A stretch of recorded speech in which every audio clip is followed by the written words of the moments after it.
Voice of America Urdu की weekly highlights के साथ मैं हूं महानूर यूसुफ। आज के पॉडकास्ट में आप सुनेंगे अगर कोई चीज़ नहीं भी यूज़ करे तब भी हमें टैक्स पे करना पड़ता है, लेकिन हमें ये समझ नहीं आती कि हमारा टैक्स आखिर लग कहाँ रहा है।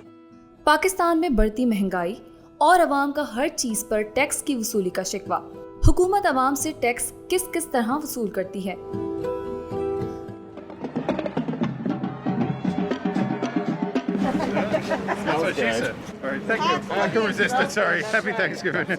अमरीका में थैंक्सगिविंग का त्यौहार, अजीज़ो अकारिब से मुलाकातें और दावतों के मज़े।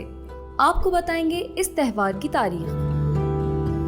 और वीकली हाइलाइट्स में शामिल है बाहिम्मत और खुदमुख्तार खातून आयशा रशीद की कहानी, जो पाकिस्तान में रिटेल स्टोर की चेन चला रही हैं। आप सुन रहे हैं वॉइस ऑफ अमेरिका उर्दू का पॉडकास्ट।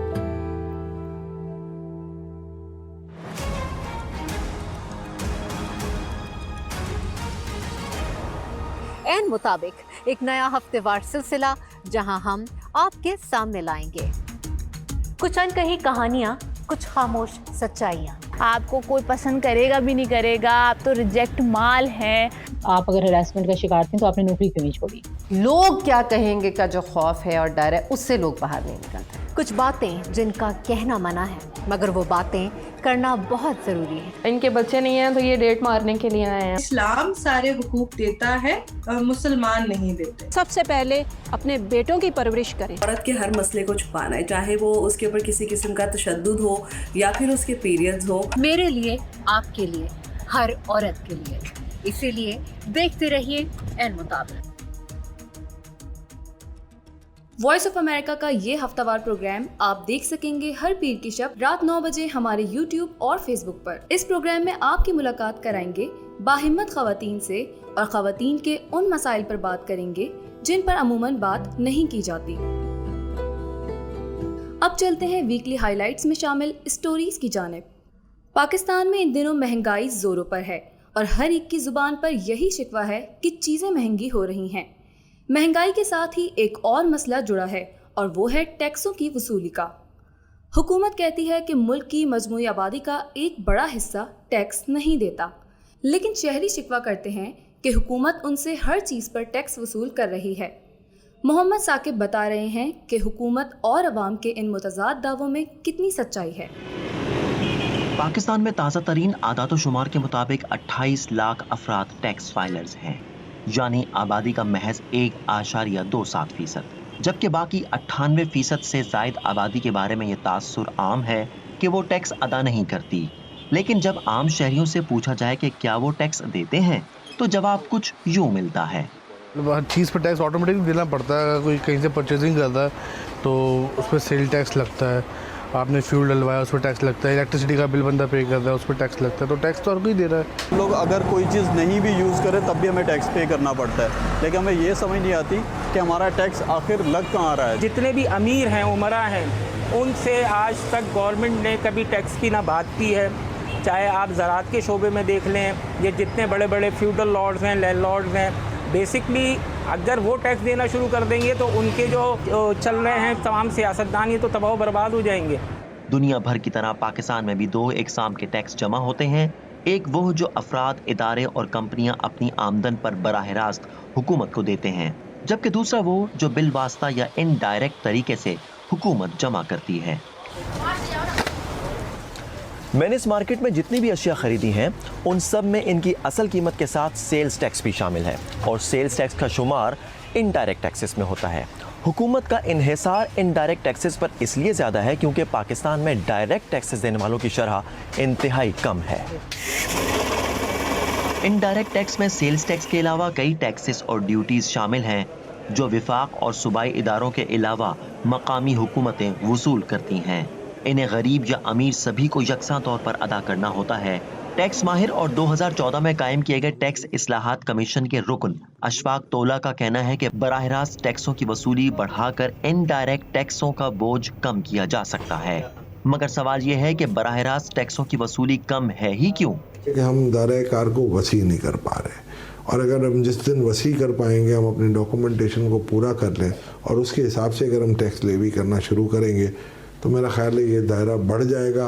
हमारी टैक्स कलेक्शन भी बढ़ेगी। दूसरी जानिब हुकूमत का कहना है कि वो टैक्स नेट बढ़ाने और निज़ाम को सहल बनाने के लिए काम कर रही है। Mohammad Saqib, voice of America, Karachi. महंगाई इन दिनों सिर्फ पाकिस्तानियों का ही मसला नहीं, बल्कि अमेरिका में भी ये रिकॉर्ड सतह तक जा पहुंची है, जहां बुनियादी ज़रूरत की अशिया और पेट्रोल की बढ़ती कीमतों से अवाम परेशान हैं। मज़ीद तफसील असदुल्ला खालिद की रिपोर्ट में। अमेरिका में इस वक्त रिकॉर्ड महंगाई है। पिछले 30 साल के अगर हम नंबर्स देखते हैं, कंज्यूमर प्राइस इंडेक्स महंगाई की पैमाइश करने वाला सबसे मकबूल अशारिया है, जो ये बता रहा है कि अक्टूबर 2020 से अक्टूबर 2021 के दौरान मसनूआत और ख़दमात की कीमतों में 6.2% का इजाफा हुआ है, जो कि 3 दिहाइयों में एक साल के अंदर होने वाला तेज़ तरीन इजाफा है। बुनियादी ज़रूरत की अशिया को अगर हम देखें तो एक साल के दौरान 1 दर्जन अंडों की कीमत में औसतन 29% से ज़ायद इजाफा हुआ है। 1 पाउंड या आधा किलो चीनी की कीमत में 12.5% और गाय के गोश्त का कीमा इस एक साल में तकरीबन 29% महंगा हुआ है। और इसके अलावा अगर हम पेट्रोलियम मसनूआत की या पेट्रोल की स्पेसिफिक बात करते हैं तो पेट्रोल की कीमत ने अमरीकियों की बड़ी तादाद को मुतासर किया है। जिस तरह आलमी मार्केट में खाम तेल की कीमतों में हमने देखा कि गुज़िश्ता 1.5 साल में इजाफा हुआ है, इसके असरात अमरीका में भी नज़र आ रहे हैं। अक्टूबर 2020 के मुकाबले में पेट्रोल की औसत कीमत अक्टूबर 2021 तक 58% बढ़ चुकी है। हमने कुछ अमरीकियों से ये जानने की कोशिश की कि कीमतों में ये इजाफा जो अभी हो रहा है पिछले 12 माह में, वो उनको कैसे मुतासर कर रहा है। एक समझदार खरीदार की हैसियत से मैं पूरी कोशिश करती हूँ कि ऐसी सूरत हाल में अपने ज़राए आमदन के अंदर गुजारा करूँ। हम सिर्फ 2 लोग हैं, हमारे बच्चे अब हमारे साथ नहीं हैं, लेकिन अगर वो हमारे साथ होते तो इस महंगाई का हम पर बहुत असर पड़ता। लेकिन ऐसा लगता है कि पेट्रोल की कीमतें वाकई बहुत बढ़ रही हैं और साथ ही स्टोर्स में दूसरी चीजें भी। रोजमर्रा के अखराजात को पूरा करना अब बहुत महंगा हो गया है। हमारा एक बच्चा भी है, इसलिए महंगाई ने यकीनी तौर पर हमारे खानदान को बहुत मुतासिर किया है। लिहाजा मैं कहूँगी कि पेट्रोल की कीमत और ग्रोसरी की कीमत में इजाफा दोनों ही हम पर यकसा तौर पर असरअंदाज होते हैं, क्योंकि हम खानदान से मिलने के लिए रियासत से बाहर जाते हैं और हमें अपने लिए अशियाए खुर्दो नोश भी खरीदना है। लाखों ख़ानदानों के लिए जो इस एक साल के दौरान गाड़ी या घर ख़रीदना चाहते थे, उनको अफराते ज़र ने और भी ज़्यादा मुतासर किया है। एक नई गाड़ी की औसत कीमत में इस एक साल के दौरान $5,000 से ज़ायद का इजाफा हुआ है। और अगर हम घरों की औसत कीमतों में देखते हैं तो तकरीबन $70,000 का इजाफा हुआ है, जिसके नतीजे में अब बहुत से ख़ानदानों ने घर ख़रीदने का इरादा तर्क कर दिया है। इस पर हाल ही में सदर बाइडन ने भी बात की। बहुत से लोग मईशत के बारे में परेशान हैं और हम जानते हैं कि ऐसा क्यों है। उन्हें अशिया बहुत महंगी मिल रही हैं। हम पहले ही तारीखी मुआशी बहाली के बीच हैं और हमारे इक़दामात के बाइस बहुत जल्द हम देखेंगे कि सप्लाई चेन्स तलब की ज़रूरत पूरी करने लगेंगी। लिहाजा न सिर्फ हम मुलाजमतों में मजीद रिकॉर्ड इजाफा देखेंगे, बल्कि हम कम कीमतें और तेज़ तरसील भी देखेंगे। तो डिमांड और सप्लाई का जो ये फ़र्क है, उससे कीमतें बढ़ी हैं। इसके अलावा फेडरल रिजर्व, कांग्रेस और बाइडन और ट्रंप इंतज़ामिया की तरफ से पिछले 1.5 साल के दौरान खरबों डॉलर्स छापने और तकसीम करने के फैसले की वजह जो है वो भी हर चीज़ में इजाफे का बायस बन रही है। आगे चलकर आपको बताएंगे एक मुसलमान सोमाली नजाद अमरीकी खातून होने की हैसियत से मैं दिखाना चाहती हूँ कि हिजाब अमरीकी सकाफत का एक हिस्सा है। अमरीकी माशरे को हिजाब से मानूस करने की कोशिश। लेकिन इससे कबल नजर डालते हैं चीन की फिल्मी सनत पर, जहां गुज़िश्ता चंद बरसों के दौरान हॉलीवुड फिल्मों की नुमाइश में कमी आई है। सदर शी जिनपिंग की हुकूमत मकामी फिल्म इंडस्ट्री पर कंट्रोल सख्त करने के साथ साथ वतन दोस्ती पर मबनी फिल्में बनाने पर जोर दे रही है। क्या हॉलीवुड फिल्मों के रोकने से चीन की मकामी फिल्मी सनत पर कोई असर पड़ेगा? इस सवाल का जवाब लाए हैं अब्दुल अजीज खान। चीन से ताल्लुक रखने वाली आयरिस लियू फिल्म साजी की तरबियत के लिए लॉस एंजलिस शहर में है, जहां हॉलीवुड वाक़ है।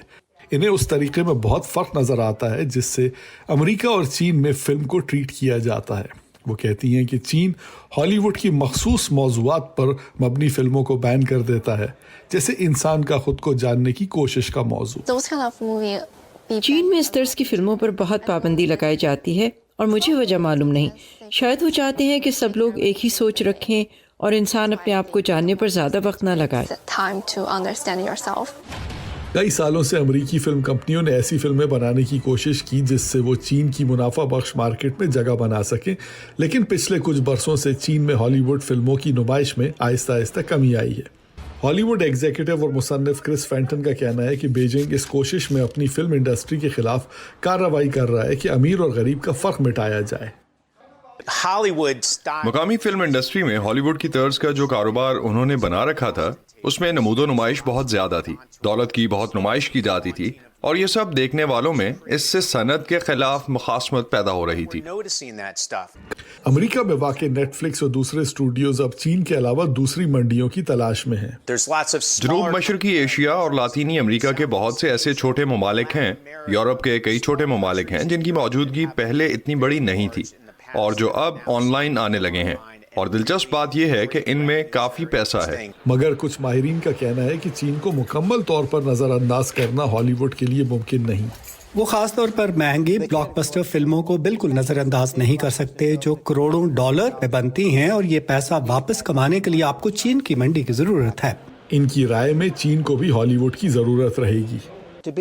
हर साल दुनिया की सबसे बड़ी फिल्म मार्केट की पायदारी के लिए उन्हें हॉलीवुड की मसनूआत की जरूरत रहेगी। लेकिन चीन हॉलीवुड से दूर हो रहा है। ऐसी फिल्म जिसमें जमहूरियत की कोई मुतासिर कुन खूबी दिखाई जाए तो उसे चीनी हुकूमत अपने लिए खतरा समझती है। अपनी ख्वाहिशात के मुताबिक एक कामिल दुनिया में वो आलमी सतह की एक फिल्मी सनत बनाना चाहेंगे जो कि उनके सार्फिन की मार्केट की ज़रूरियात को खुद ही पूरा करे और उसे हॉलीवुड की कभी भी जरूरत ना पड़े। एलिजाबेथ ली के साथ अब्दुल अजीज खान, वॉइस ऑफ अमेरिका। अब आपको मिलवाते हैं इस्लामाबाद की आयशा रशीद से, जो रिटेल स्टोर्स की चेन चला रही हैं।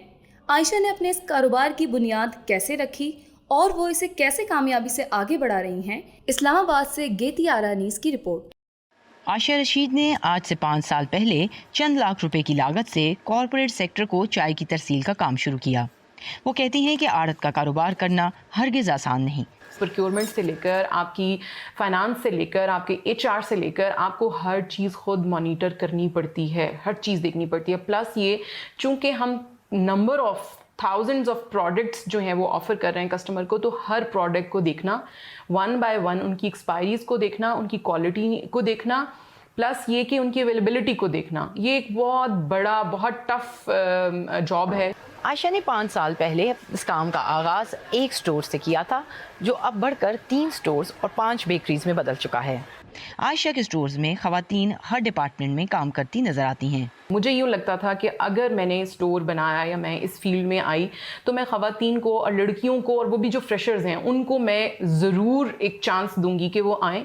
आयल को जितना अच्छा वो मैनेज कर सकती हैं, उसकी स्टैटिक्स को जितना अच्छा वो देख सकती हैं, कोई भी मेल मेंबर नहीं देख सकता है। इस सोच के नतीजे में आज आयशा के कॉन्सेप्ट स्टोर्स पर काम करने वाले 80 अफराद में से 50 से ज़ायद ख़वातीन हैं। अभी तक मैंने मतलब जितनी जगहों पे जॉब की है वहाँ पे मतलब सबसे ज़्यादा मैंने यहाँ पे ही ख़वातीन को देखा है और इस वजह से यहाँ पे मतलब ज़्यादा कंफर्टेबल फील हुआ है। अगर इसी तरह की पॉलिसीज़ बाकी स्टोर्स में भी हों तो वहाँ पे भी बहुत सी ख़वातीन को जॉब करने का मौका मिलेगा। यहाँ काम करने वाले मर्द कहते हैं कि इन्हें ख़वातीन मुलाजिमीन की बड़ी तादाद के साथ काम करके मुख्तलिफ ज़रूर लगता है, लेकिन अजीब बिल्कुल नहीं। सब बराबर काम करते हैं और सब की माशाल्लाह कि हम सब मतलब कि एक उस चीज़ पे है कि पोस्ट पे कभी हमने किसी को ऊपर नीचे मतलब कि उसको वो नहीं दिखाया। आयशा रशीद का मानना है कि अगर वो रिटेल का कारोबार चला सकती हैं और इस शोबे में दूसरी ख़वातीन के लिए जगह बना सकती हैं तो कोई भी कर सकता है, सिर्फ हिम्मत और मेहनत की ज़रूरत है। गेती आरानीस, वॉइस ऑफ अमेरिका, इस्लामाबाद। आप सुन रहे हैं वॉइस ऑफ अमेरिका उर्दू का पॉडकास्ट। एक सोमाली निजात अमरीकी फैशन डिज़ाइनर अमरीका के एक डिपार्टमेंटल स्टोर के साथ मिलकर हिजाब के नए ब्रांड को मार्केट में ला रही हैं। उनका मकसद मुस्लिम ख़वातीन के लिए हिजाब के इंतखाब में आसानी पैदा करना और अमरीकी माशरे को इससे मानूस कराना है। मज़ीद तफसील बता रही हैं नुक़बत मलिक। अमरीकी शहर मिनियापोलिस के नॉर्डस्ट्रॉम डिपार्टमेंट स्टोर के ख़रीदारों के लिए मकामी सोमाली अमरीकी डिज़ाइनर फर्म हेना एंड हिजाब्स के तैयार करदा स्कार्फ के कुछ नए डिज़ाइंस दस्तयाब हैं। हेना एंड हिजाब्स की CEO हिलाल इब्राहिम का कहना है कि अमरीका की तिजारती मंडी में मुसलमान ख़वातीन की नुमाइंदगी कम है। ये शराकत दारी वाकई ख़ास है। हम इस कलेक्शन को तैयार करने के लिए मिलकर काम करते हैं जो अमेरिका और कनाडा के स्टोर्स में फ़रोख्त होंगे। हम उम्मीद करते हैं कि मुसलमान ख़वातीन और लड़कियां अब हिजाब समेत अपना मुकम्मल लिबास खरीद सकेंगी। ہلال ابراہیم نے ایک مقامی ہسپتال میں واقع اپنے چھوٹے سے اسٹور سے اس وقت حجاب فروخت کرنا شروع کیے جب انہوں نے دیکھا کہ کچھ مریض خواتین کو کمبل سے اپنا سر ڈھانپنا پڑتا ہے۔ ابراہیم کا کہنا ہے کہ نارڈ اسٹروم کے ساتھ شراکت داری سے حجاب کو امریکی ثقافت کا ایک نمایاں حصہ بننے میں مدد ملے گی۔ ایک مسلمان صومالی نژاد امریکی خاتون ہونے کی حیثیت سے میں دکھانا چاہتی ہوں کہ حجاب امریکی ثقافت کا ایک حصہ ہے اور لوگ اسے اجنبی نہ سمجھیں۔ میں چاہتی ہوں کہ امریکی لوگ دکانوں میں جب حجاب دیکھیں تو انہیں یہ اتنا ہی امریکی لگے جیسے وہاں پڑی ٹی شرٹ ہے۔ نارڈ اسٹروم کا کہنا ہے کہ ابراہیم کے حجاب کا کلیکشن آن لائن اور شمالی امریکہ کے 16 اسٹوروں میں دستیاب ہے۔ میکس ماؤڈ ماسکید کے ساتھ نخبت ملک، وائس آف امریکہ۔ امریکی عوام نے جمعرات کو اپنے عزیز و اقارب کے ساتھ مل کر خوب دعوتیں اڑائیں، کھانے کی میز پر ٹرکی سجائی گئی اور تحائف تقسیم ہوئے۔ امریکی یہ سب گزشتہ 4 صدیوں سے کرتے چلے آ رہے ہیں۔ خوشیاں بانٹنے کے اس مقامی تہوار کو تھینکس گیونگ کہا جاتا ہے۔ اس تہوار کی تاریخ کے بارے میں بتا رہے ہیں کاشف آوان۔ امریکہ میں ہر سال نومبر کی چوتھی جمعرات کو تھینکس گیونگ ڈے یعنی یوم تشکر منایا جاتا ہے۔ تھینکس گیونگ کو امریکہ میں سب سے بڑے ثقافتی تہوار کا درجہ حاصل ہے۔ اس روز امریکہ بھر میں عام تعطیل ہوتی ہے اور لاکھوں امریکی ملک کے طول و عرض کا سفر کر کے اپنے عزیز و اقارب اور پیاروں کے پاس پہنچتے ہیں تاکہ یہ دن ان کے ساتھ گزار سکیں۔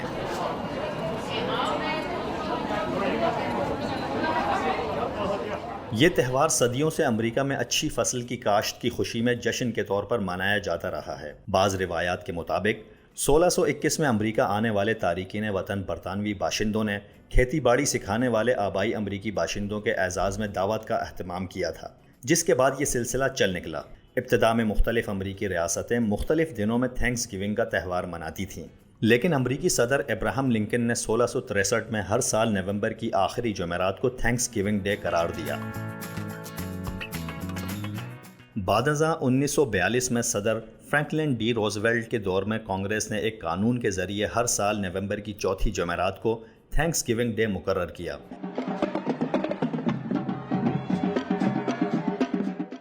جس کے بعد سے ہر سال اب نومبر کی چوتھی جمعرات کو ہی یہ تہوار منایا جاتا ہے۔ اس تہوار کو امریکہ میں تعطیلات کے موسم کا آغاز بھی سمجھا جاتا ہے، جو سال نو کے آغاز تک جاری رہتا ہے۔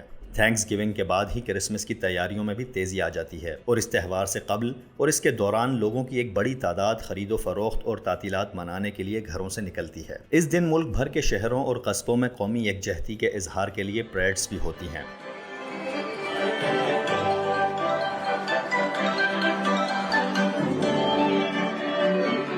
اس روز لوگ مل کر ٹی وی شوز اور کھیلوں کے مقابلے دیکھنے کا بھی خاص اہتمام کرتے ہیں۔ کچھ لوگ رضاکارانہ کاموں میں دن گزارتے ہیں اور غریب طبقات کو تحائف اور کھانا تقسیم کرتے ہیں۔ تھینکس گیونگ کے موقع پر خواتین خانہ اپنے ہاں آنے والے مہمانوں کے لیے دعوتوں کا اہتمام کرتی ہیں، جن میں مرغی نما پرندہ ٹرکی کو روسٹ کر کے خاص طور پر دسترخوانوں کی زینت بنایا جاتا ہے۔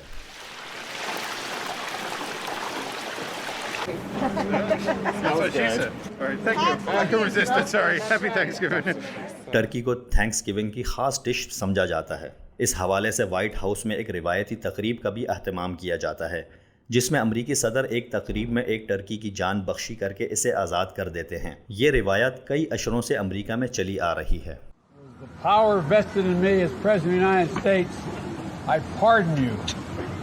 I pardon you this Thanksgiving. There you go. Thanks for the pardon. But I also have to pardon Jelly too. Jelly, you don't have to get up here. But I pardon you, kid. Yeah.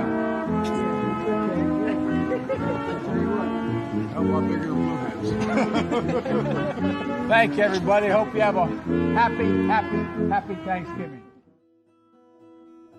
آپ نے thanks giving تہوار کی تفصیل جانی۔ اسی کے ساتھ VOA Urdu کی ویکلی ہائی لائٹس اختتام کو پہنچی۔ اس شو کو ایڈٹ کیا تھا سنبل کامران نے اور اس کے پروڈیوسر تھے کاشف آوان۔ آپ اس شو کے بارے میں اپنی رائے کا اظہار کر سکتے ہیں ہمارے سوشل میڈیا پیجز پر۔ تازہ ترین خبروں کے لیے وزٹ کیجیے ہماری ویب سائٹ اور سبسکرائب کیجیے VOA اردو کا پوڈ کاسٹ۔ آپ سے ملاقات ہوتی ہے اگلے ہفتے۔